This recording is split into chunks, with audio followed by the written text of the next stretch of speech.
This weekend will be the release of the New York Comic Con 2025 exclusives from Funko, which this convention will mark the final convention of the year for Funko. So I thought that today I would be using the Tiermaker website and ranking every single convention exclusive released by Funko throughout 2025. And I will say that the convention exclusives that won't be eligible for this video are items such as the Jumbotron and anything Bitty Pop related. And if you end up enjoying this type of content, don't forget to like, comment, and subscribe, but nonetheless, let's kick this video off. Alright, so we're on the Tiermaker website, in which the categories we have for this video are clearance, could have been better, not bad, really good, and the top tier being amazing. And we're going to be kicking off with the TargetCon 2025 exclusive pops. The Comic-Con that isn't really a Comic-Con at the same time, in my opinion, is just a glorified convention for Target exclusives, since that's where you can only get these. The first one we're going to be discussing about is the Fossil Velociraptor from Jurassic World, and I'm actually going to put this under the not bad category. I like the idea that's behind this because it gives vibes of those like bricks you used to get, and you could chisel bones so that you're kind of like an archaeologist in a way. So I really like the idea that they come up with this variant for a Jurassic World pop. We have the assistant to the assistant retail manager Drive Max, Wade Wilson, that was a mouthful and a half, from Deadpool and Wolverine, and I really like this pop. This one I'm actually going to put under really good. This is a cool variant from Deadpool and Wolverine that I knew they had to do. We have the Here Lies Beetlejuice deluxe set from Beetlejuice, and this one I actually have to put under really good. They did such a great job with the way that this looks, of course, coming off the back of the popularity of the newer Beetlejuice movie with this exclusive. The Patrick Mahomes from the Kansas City Chiefs, a part of the NFL lineup. This one I'm going to put under not bad. Normally with NFL pops, I would put them under could have been better, because we normally have like the same posings that they reuse, just adding a different jersey to it for a different player. But this is like a brand new molding that they introduced with pops like this, where it's actually in the middle of the jump and throwing the ball. So I really like that concept of this pop. The Spider-Man with Webs Deluxe. This one I'm going to put under really good. I think they did a great job with this pop, and I really like, and this is like a very nitpick detail that I like with pops nowadays, is the amount of space that you can use in the box. Cameron Fry from Ferris Bueller's Day Off. This pop I'm actually going to put under really good. It's been a long time since we've had Ferris Bueller's Day Off pops, and when we had the newer wave announced, people were wondering if we were going to get a remake of that OG Cameron Fry where he's wearing the Detroit Red Wings jersey.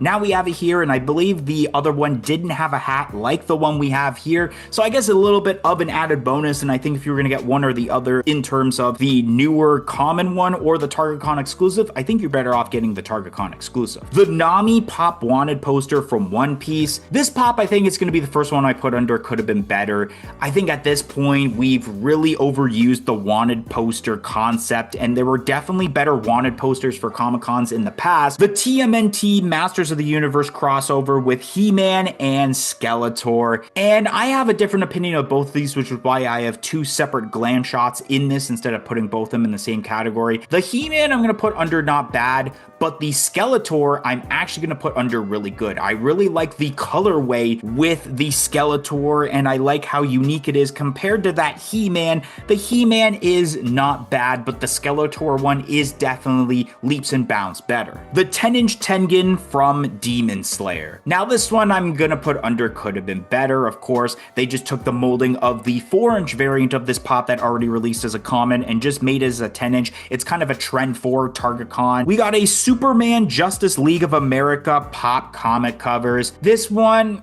I'm gonna put I'll put under not bad, but if I was specifically ranking these, this is like the end of not bad, beginning of could have been better. The Rey and Kylo Ren glow-in-the-dark moments from Star Wars. This is the first pop I'm adding to this list that's under clearance. This was such an unnecessary pop in my opinion. All they really did was just add two pops and then add just like a stand. There isn't really much of a base to really even consider a moments. It just feels more like a two-pack of unnecessary pops, adding a glow-in-the-dark specification specification. I think you're honestly better at just getting the 2 separate pops they already did. We have ourselves the Darth Vader for the 20th anniversary Revenge of the Sith set. And this one I'm going to put under not bad. I wanted to put this one under really good because it's Revenge of the Sith. I like how they had capitalized on that 20th anniversary, which this was the only time this year that they capitalized on Revenge of the Sith pops for a convention exclusive.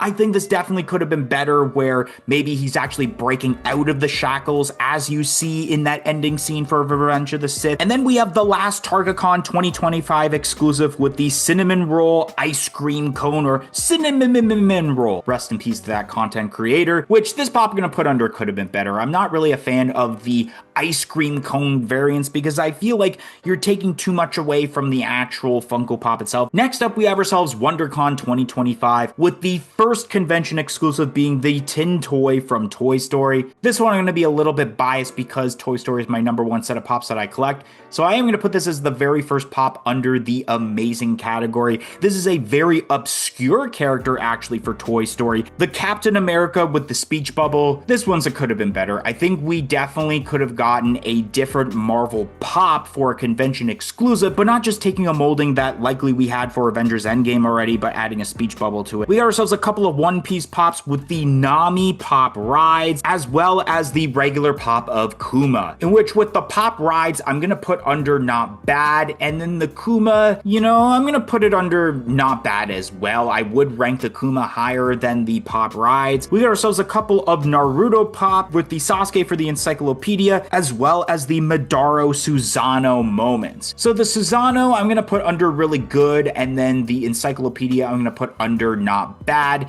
The Susanoo pops are really good, and you'll probably see that with the other 2 that we'll end up talking about throughout this list. The 10-inch Suicune from Pokemon. This one I'm going to put under really good. I love the fact that we're diving into older gens for Pokemon. This one more specifically, along with the other 2, of course, with the trends, are from Gen 2, which is absolutely awesome. But my reasoning of why it's not going under amazing is something I'll explain when we talk about the last Pokemon. We got ourselves Tasha from Dungeons and Dragons. I know this character has a different name to it, but I can't pronounce it. I'm going to put this one under not bad. I think it is pretty detailed for more of a like human pop, but I do think out of the different Dungeons and Dragons Comic-Con exclusives we had in the past, I feel like this is the weakest one. The Facet She-Ra, this one I'm going to put under could have been better. I mean, you're just taking the regular variant of She-Ra we've had in the past and adding a pointless specification with the facet onto it. The Deco variant of the 6-inch Voltron, this one I'm also going to put under could have been better. It's kind of the same scenario with that Facet She-Ra. The Anti-Cosmo and Wanda 2-pack for Fairly Odd Parents, this one I'm going to put under really good. This was definitely one of the highlights in my opinion, with also the tin toy for this convention as one of the best. Invader Zim with the mechanical arms, this one I'm going to put under not bad. I think this one is pretty cool, but of course I'm not too familiar with Invader Sims, so my personal reaction doesn't want to put this under the real good category. Then we have the final WonderCon exclusive for 2025 being the Daemon Targaryen for House of the Dragon, and this one I'm going to end off under not bad. I think this is definitely better than a lot of the Daemon Targaryens we've had even in the common wave. Up next we have ourselves Anime Expo 2025, kicking off with the Elemental Hero Shining Flare Wingman from Yu-Gi-Oh! And this one I'm going to put under really good. Of course, a little bit biased because I do collect a lot of Yu-Gi-Oh! Pops, but I definitely thought this would have been a perfect time to do something so much better than continuing a trend of Elemental Hero Pops for this set. I think they could have done something like Pot of Greed, or perhaps a Celtic Guardian finally, for a convention that is exclusively about anime. The purple translucent Kuromi, this one's gotta go under clearance. I know this was a limited piece to like 3,000, I believe, but I just felt this is just pointless. It's just one of those colored variants. It's just a reason for Funko to use that molding and then just try to sell it on to you. Godzilla from the Godzilla -1. This one I would be stupid not to put it under amazing. This is an absolutely absolutely fire pop. It's definitely one of the best Godzilla pops that Funko have pulled off in the last couple of years. Kobe from One Piece, I'm gonna put under could have been better, and it's not for the sake of like, oh, this is like something repurposed from a different character. This is, I believe, the first pop of this character, but compared to a lot of the One Piece pops, even the one I've already discussed about, or the two I've discussed about throughout this video, they're definitely better when it comes to detail instead of this one that just has a posing of the arms to the sides. So it doesn't really appeal to me as much as the other One Piece pops that we've talked about or are going to talk about throughout this video. The Jinwoo from Solo Leveling, this one I'm going to put under not bad. I think this one is pretty decent with the, like, I don't know what the screen is right beside him, but it makes it feel like a plus without being a plus. Aki from Chainsaw Man, this one also isn't not bad. I like the addition of the sword. Then we got ourselves two pops for Jujutsu Kaisen with Satoru Gojo as well as Shiguru Geto. I don't know if I pronounced those correctly, but these pops I'm actually gonna put like right under really good, actually. Surprisingly enough, I honestly think the addition of adding the mouse to these pops is why these are really good. Up next is the San Diego Comic-Con 2025 exclusives, kicking off with Bing Bong from Inside Out, and this one I'm going to put under not bad. This pop definitely pulled on my heartstrings, so it definitely is not bad of a pop, but like, did we really need the speech bubble? I think we didn't really need that speech bubble. Kirby from Fantastic Four, The First Step. This one I'm going to put on not bad also. I think this is something that definitely makes sense. It's a brand new character for this specific movie. It's not like it's a remake of any of the Fantastic Four members. Sensational Spider-Man for the Marvel lineup. This one I'm going to put under not bad, but I do think there have been better Spider-Man variants for Comic-Con exclusives in the past. Gambit for X-Men 97, the Diamond Collection, Dazzler, and Onslaught for the regular X-Men comics. So all these pops I'm going to put under not bad. These are very unique in their own way when it comes to the detail, and especially with the Dazzler and how it has the Diamond Collection specification that actually makes sense in my opinion to incorporate. The Stitch with Surfboard from Lilo and Stitch. Now normally I would like to clown on Stitch pops because Funko makes too many of them, but I'm actually going to put them under not bad because it makes sense with the surfboard giving off the vibes of summer, being where this convention takes place and normally called the Summer Convention for San Diego Comic-Con. So usually there is a pop that releases every year for San Diego Comic-Con that gives off that summer vibe. Sam Manson from Danny Phantom. This one I'm going to put under not bad. I think this is cool, and it's really cool to add a new character for Danny Phantom since we've barely had pops for this set. Jorgen Von Strangle and Tooth Fairy 2-pack from Fairly Odd Parents. This is a pop I'm definitely putting under amazing. This is definitely, in my opinion, the highlight of San Diego Comic-Con this year. It's only a matter of time now where we're gonna get the Crimson Chin, the Cleaning SpongeBob Pop Premium. This one I'm gonna put under really good. I like the incorporation of the 4 different arms and how it's all doing different tasks. I think they did a pretty great job. The Nico Robin with Mini Mary 2 pop rides from One Piece, and this pop I'm going to put under probably not bad. I do think in a way that this one is a little bit better than the pop rides we already had for WonderCon. We got ourselves some more Naruto pops with the Naruto Paw Encyclopedia as well as the Sasuke Susanoo moments. So once again, like I mentioned with the WonderCon pops, I'm going to put the Paw Encyclopedia pop under not bad and the Susanoo under really good. And I kind of already explained my reasoning when it came to the WonderCon pops, so I won't repeat myself with the San Diego ones as well. The Tengen and his wives moments from Demon Slayer. Now this pop I'm actually going to put under really good. I think this is really cool, especially adding a character that hasn't really had many variants in the lineup instead of giving us, let's say, a Tenjiro. Up next we have ourselves DC Comics pops of the Kingdom Come Batman, the new Azrael Batman, as well as the Blueprint Robin and Batman pops. So I'm going to start off with the Blueprint pop Pops and saying that these are under clearance. I do not like this specific specification. I know it is 2010 pieces based off of the year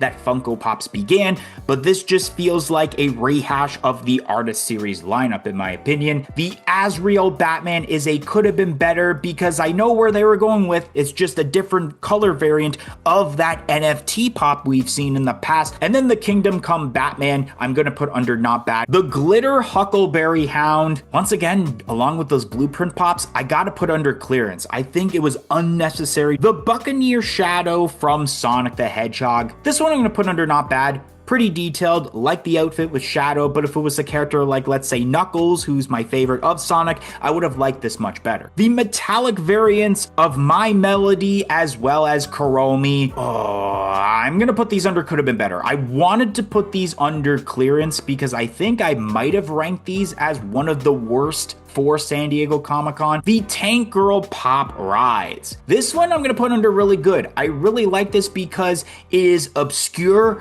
Not a lot of people know about Tank Girl, and that's why it makes sense to be a Comic-Con exclusive, being the first pop for this specific movie, and I wouldn't be surprised if this is the only way that you ever get a Tank Girl pop. Newt Newt! We got ourselves Pingu. This pop I have to put under amazing. It was so hype seeing the official announcement of a first ever Pingu pop. The Facet Rocker Barbie for the Retro Toys lineup. I'm gonna put this under could have been better. Basically, the same reasoning I would have mentioned about the She-Ra applies to this pop as well. The 10-inch Entei for Pokemon. Once again, this pop will go under really good alongside the Suicune, and I actually will mention, if I was specifically ranking this, and I'll say this in advance, that I think out of the 3 legendary dogs for Gen 2, that this was the one that was the best executed out of the 3. The Funko Force pops of Batman, Robin, and Penguin limited to 2010 pieces. And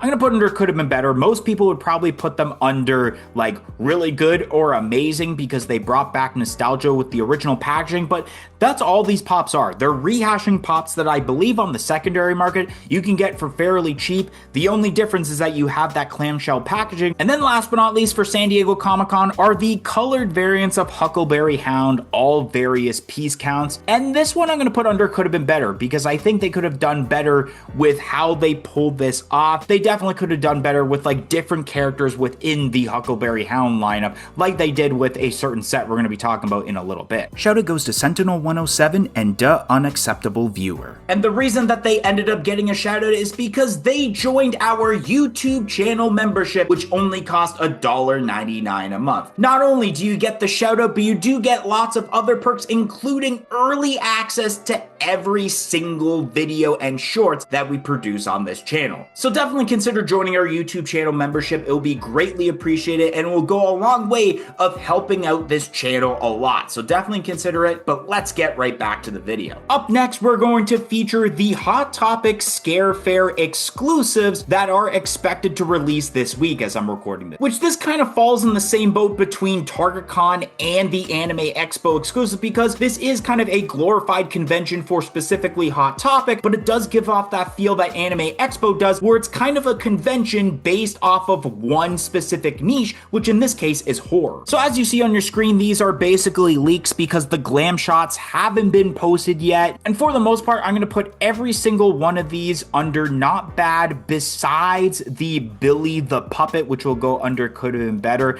I do like the pops that are under not bad for how different they are compared to the pops from those sets. Billy the Puppet, all they did was just take the molding from the 10-inch variant from the brand new set and just made it into 4-inch, so it's nothing really too exciting. And now the final convention we're going to be talking about is this weekend's New York Comic Con exclusives, starting off with the mystery box pops for DC Comics, and I'm going to put this under not bad, and it's exactly what I was mentioning what they should have done with the Huckleberry Hound set. The Damian Wayne as well as Brainiac for DC Comics. Normally these are in the same glam shot, but I'm going to have two different opinions on them. them, which I'm going to put the Damian Wayne under not bad and the Brainiac under really good. We got ourselves a newer Batman Beyond, and I'm going to put this under not bad. And I think mainly, even though I think there have been better Batman Beyond pops, it's the fact that it's a limited piece count to why it's under not bad. Once again, we got Funko Force figures of Batman, Batgirl, and the Joker. And just like I mentioned with the other ones for San Diego Comic-Con, I'm going to put all three of them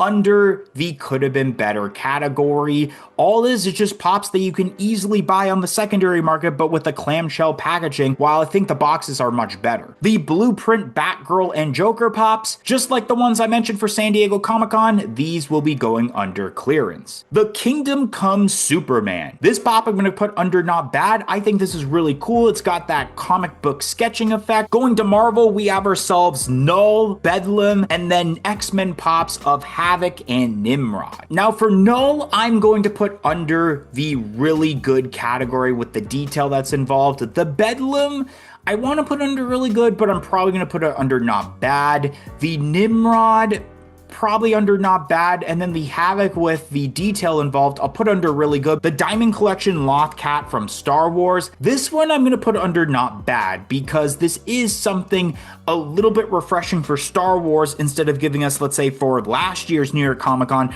another Kylo Ren, the Pingu with Towel. Now this pop I'm going to put under really good, and the only reasons it's not under amazing beside the other Pingu is the fact that this just feels like Groundhog Day where we already had a Pingu, and it just seems like, especially with a lot of these New York Comic Con exclusives, that they're just kind of rehashing a different version of what they announced for San Diego Comic Con, but with a little bit of a twist. The gold and silver metallic variants of Jacko Jolly or Jolly Jacko, I can't remember the name, from V-Friends, I'm going to put this under clearance. I don't really know too much about V-Friends, plus, if anything, the original version they released last year for New York Comic Con is the pop to get because at least it is the regular colors with that metallic specification. The Facet Orko from Masters of the Universe, I'm going to put this under could have been better once again for the same reasonings I would have already mentioned for the other two Facet pops. The Powerpuff Girls 3-pack, this one I'm actually going to put under really good. I really like the different versions of the Powerpuff Girls they did, especially the one of Buttercup